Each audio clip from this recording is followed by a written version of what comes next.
ఈ 2023 సంవత్సరానికి కొంతమంది హ్యాపీగా వీడ్కోలు చెబుతారు, కొంతమంది దుఃఖంతో వీడ్కోలు చెబుతారు. ఏదేమైనప్పటికీ అందరి జీవితాలు ఒక విధంగా ఉండవు. నాకైతే ఈ 2023 సంవత్సరం చాలా బాధని, దుఃఖాన్ని మిగిల్చిన సంవత్సరం ఇది.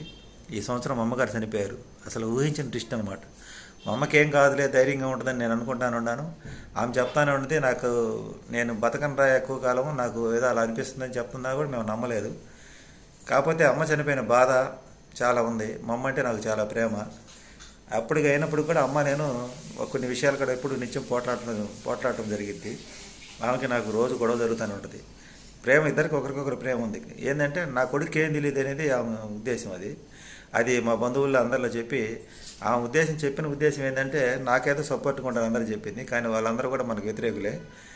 అమ్మ చనిపోవటం వల్ల బాధ ఉంది, కానీ నేను ప్రయోజకుని అయ్యాను అనే ఒక సంతోషం కూడా నాకు ఈ సంవత్సరం ఉంది.